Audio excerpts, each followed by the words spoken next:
Hi, everybody. This is Leslie Owen. I'm going to chat with you about racial categories in the US, mostly contemporary, but there will be a little history in there because, yes, history.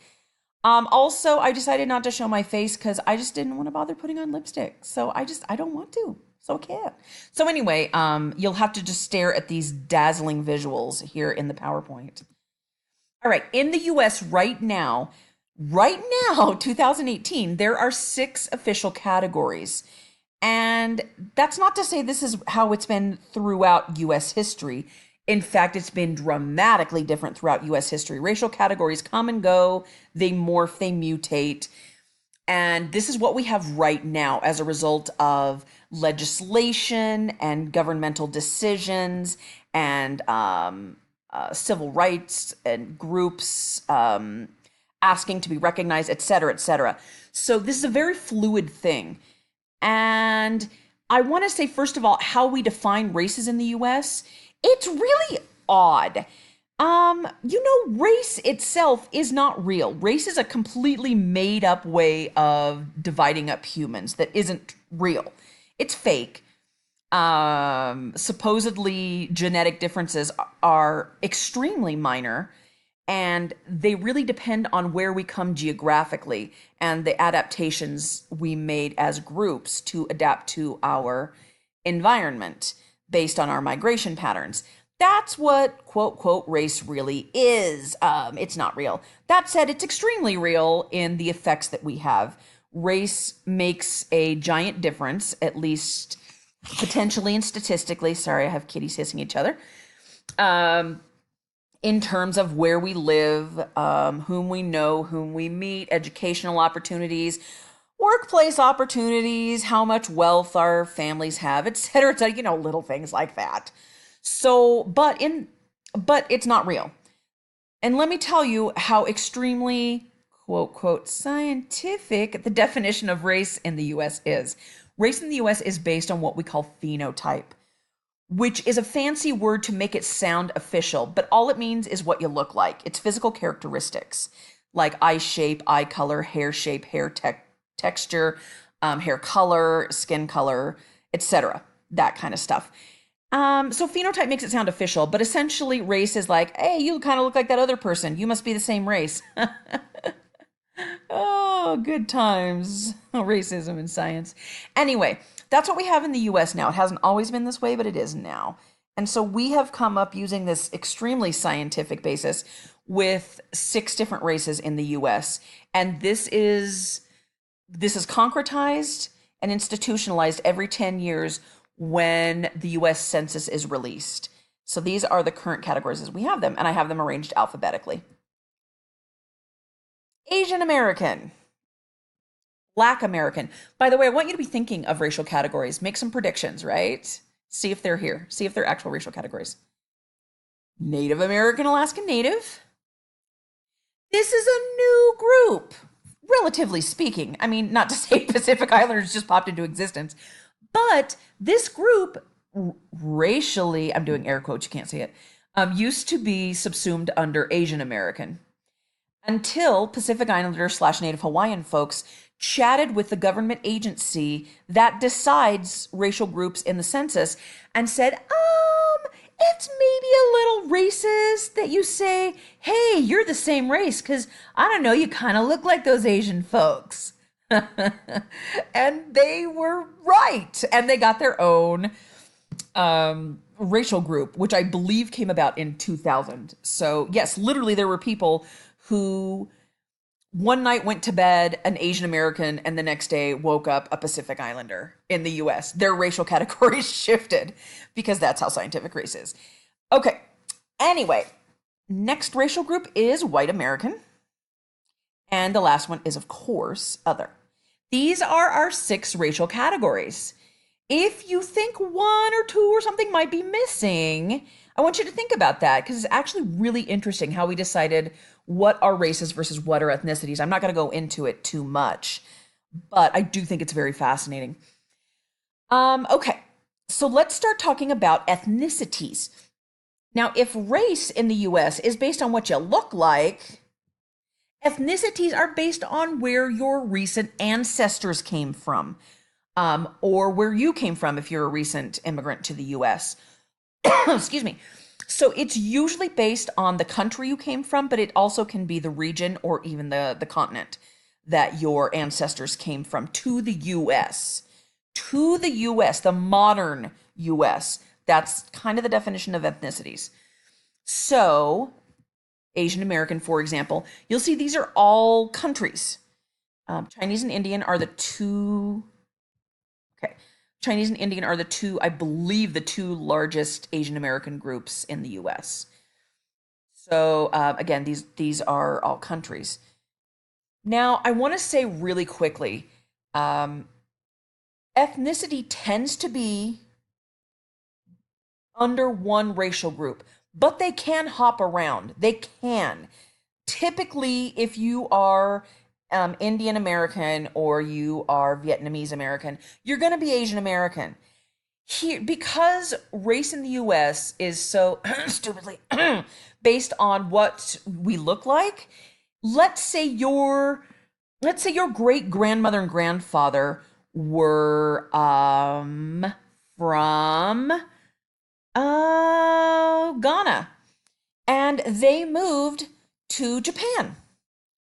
And so they were Japanese citizens. They had kids. Their kids found other Ghanaians and married them in Japan. And then y'all moved to the US. When folks look at your family, they're not going to be like, oh, clearly you're Asian American. They're going to say you're black. So you can technically be, what did I say? You were Japanese? Japanese American and be black. Because race is what you look like in the US and ethnicity is where you're from. But typically they tend to stay in these categories. All right, now Black American is interesting too. You may have said, all right, African American is a group.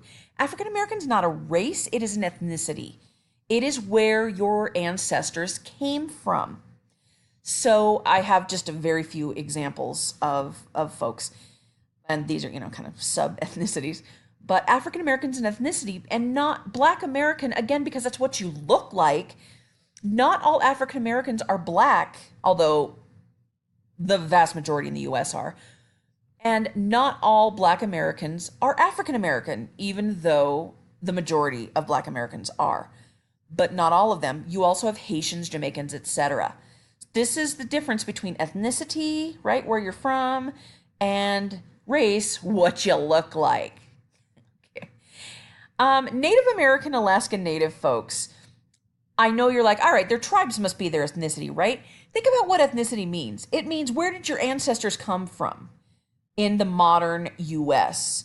Native American Alaskan Natives are indigenous to the Americas. They didn't come here. Guess what? I mean, obviously, yes, everyone originally came from Africa and we migrated out and there were waves of immigration. And so, yes, technically, yes. But by the time we brought about what is the US, oh, there were folks who were here for many, many thousands of years.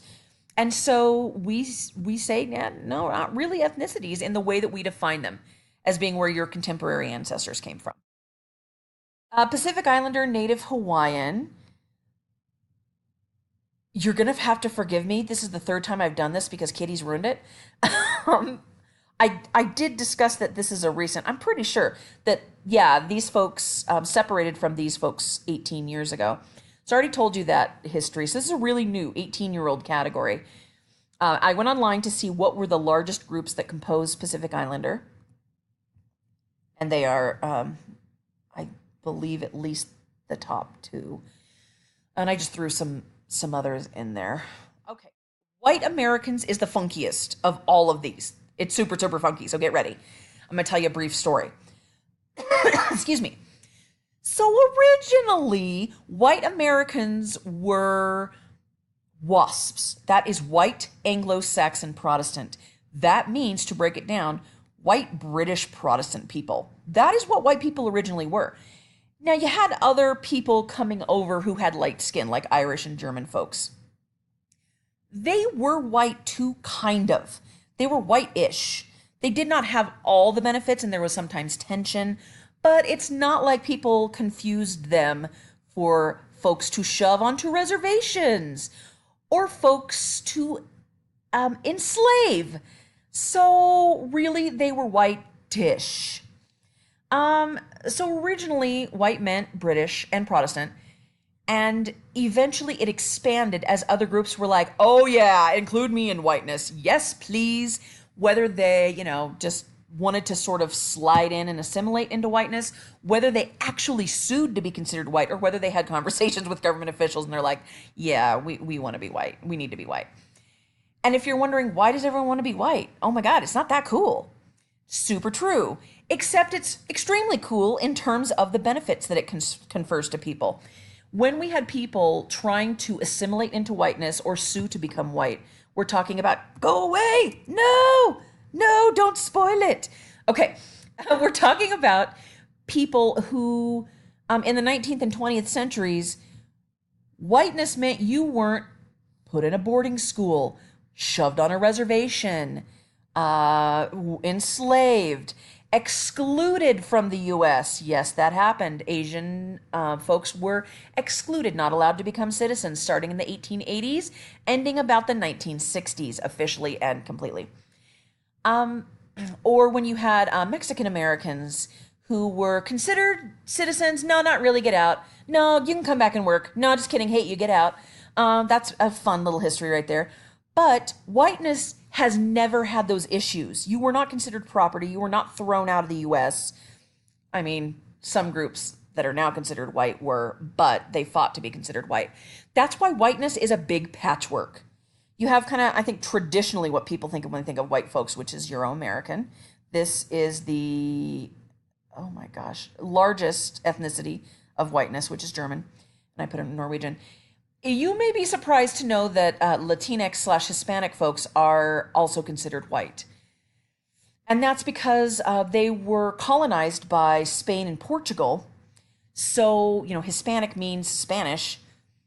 So it's a really weird thing. I know you're like, WTF, why would Latinx/Hispanic folks be considered white when, if you look at all the studies, they sure aren't considered white in a lot of ways. That's true. But here it is. There you go. All right, so I'm gonna try to keep this. Middle Eastern folks, that may surprise you also. This is a result of suing the U.S. and groups that got included. I think the Armenians were the first, and I just put Iraqi because I didn't have much space to put a lot of things. Northern African. Interestingly enough, I actually don't know the history of this, but it's an interesting addition. It's like, yeah, you can be considered white as long as you're not super black. So sub-Saharan, so African American, for the most part, if you're black, means you're sub-Saharan. If you're Moroccan or Egyptian or something, clearly you're white. That is actually the case. And then Jews, who have not always been considered white in the U.S., and now largely are. So other is kind of predictably, excuse me, biracial or multiracial.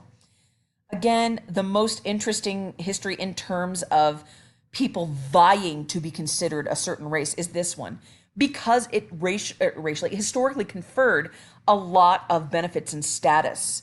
So that's why it's such an interesting mix right now. If you're like, wow, this is so fascinating, I really want to learn more about whiteness, of course you do. Here are a couple of books. I have both of these in my office if you ever want to borrow either one of them. It's really interesting to hear who sued, who successfully who successfully sued to be considered white and who unsuccessfully did. Here's a breakdown if you like pretty colors. Okay. Just an FYI, Charlize Theron, born in South Africa. She's African American, but clearly she's white because that's what race is in the U.S. Pitbull is Cuban American. That's his ethnicity, and white because remember, whiteness is anyone from the Americas, meaning Canada, U.S., Mexico, Central America, South America. So thanks for listening to what I had to say. Oh, and also, if you weren't sure, race is completely made up.